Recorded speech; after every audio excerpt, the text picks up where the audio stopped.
That's super interesting. So one of my favorite parts, right? Not a consultant, I'm an educator. I have seen every kind of personality that can be an estimator. You can meet the 6-year-old dude that's been doing it for 30 years, knows every line in them off of memory, right? And he's going to be a great estimator in his own way, but he's got things to work on. Then you've got the 20-year-old that's kind of in college, maybe not, is a big computer, like grew up with computers and whatnot, and just technology is natural. They may not have a building skill set, but they have a technology and they can understand the software well. Often what we found is you pair one of the seniors with a junior like that, and you have them write estimates together. Both of them get much better quickly. But you said something about what it takes to be an estimator is changing. I like to put it this way. We used to work in an industry where you needed to be on site and memorize every line item and spit it off the top of your head and write the scope on site with the adjuster right then and there. You needed to know what was in that line item so that you could talk to them on site and negotiate.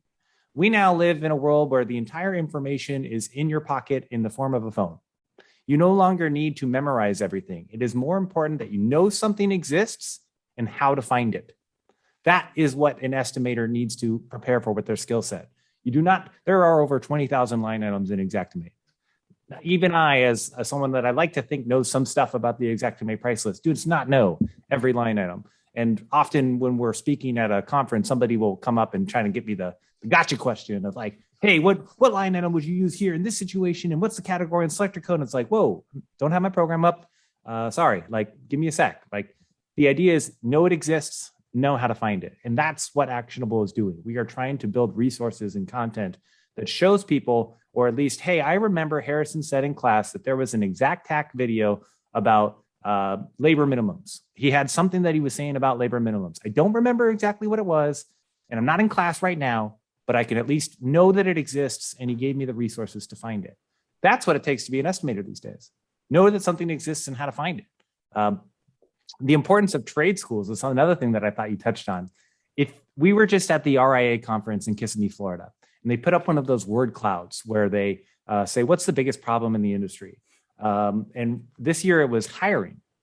Almost every single contractor client that I know of is having a hard time finding people, whether it's a technician or certainly estimators. My personal opinion, project management is going to become the most important role in this industry, one of the hardest to hire for. The ability to know how to build and the ability to know how to execute against time and budget is an incredibly difficult skill set to master.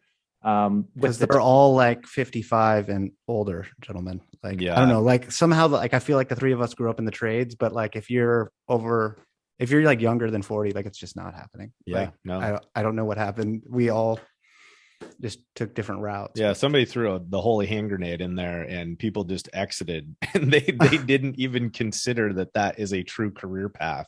Yeah. And I don't know, I think it's probably one of the best platforms for rags to riches stories is to come into this industry and walk through this as a true career path. It's amazing what's available to people. But that starts when these kids are 12 and 13 years old. And I think folks like you, with your voice, you have an obligation to make sure that we don't demonize individuals that want to come out of high school right into a trade school.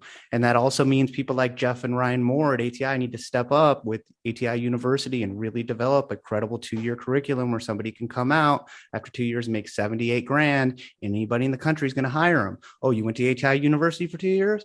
Done deal, right? Like, that's what this industry needs, because it is a game, Brandon. The carriers keep moving the goalpost the same way that you and I would if we owned a carrier. We would keep moving the goalpost. Absolutely. This is a new line item that we don't pay for, right? And so it's the contractor's obligation to find the new line item that they don't know about, that isn't excluded in the TPA documents, that they will, in fact, and generally have to pay for, right? That is the game. That's the free market trying to play out in a non-free market environment. And that's okay. Like, but playing the victim is weak sauce. Yeah. Gosh, I want to talk to those guys about that. That's a whole different dream thing. Anyways, I won't distract us with that right now. Seth, we'll come back to you, my friend. So yeah, stay on this track with us. What are we looking at for estimators? Who's the winners on this now? I don't think I can pick one person to be like, hey, your ideal estimator is 24. They've spent 5 years working with computers, right? That doesn't exist. What we're seeing, look at the companies out there that are working with geospatial scanning, Matterport, DocuSketch, that are investing in computer vision, right? I read an article last week about assisted automation is coming to every industry in an incredible way, and we are sleepwalking ourselves into it. Those that have been investing in geospatial scanning and are flying companies like Actionable Insights out to talk about the future of the industry have been preparing for what's happening right now. When you look at the development of the industry, it's going to be important that you embrace the tools and technology that are coming. Sometimes it's self-adoption as a contractor or a carrier. You look into technology and decide to adopt it yourself. Other times it's mandated adoption.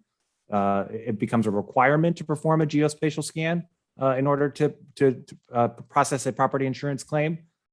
If you don't think carriers aren't looking at companies like Matterport, figuring out how they can incorporate that technology to reduce their own administrative claims costs and whatnot, you're not seeing what we're seeing.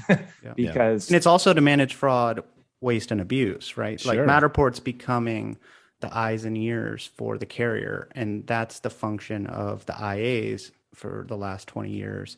But I think that might be coming, overcome by events, is now a contractor equipped with a Matterport camera really becomes the eyes and the ears for the carrier. Can't manipulate a geospatial scan. Right. Yeah. Yeah. So technology like this is what an estimator needs to adopt in general. Just, you need to be prepared. The traditional method of taking a bunch of photographs, measuring everything by hand, transposing it into a sketching software, those days are minimal. It's still possible. It's still necessary right now during this transition, but the unassisted sketch process and a lot of the technical hand skills of Xactimate will be alleviated over time.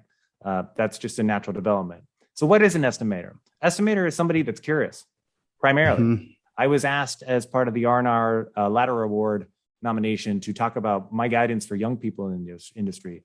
And it's show up, work hard, and be curious. It's that simple. The more questions you ask, the more you'll learn.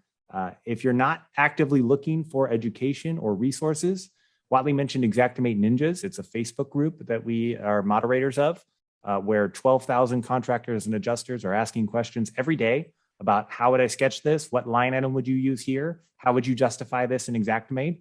Right? Those are the kinds of people that will find success to me in an estimating role, because it's not so much about mastery and memorization. It's going to become understanding and curiosity.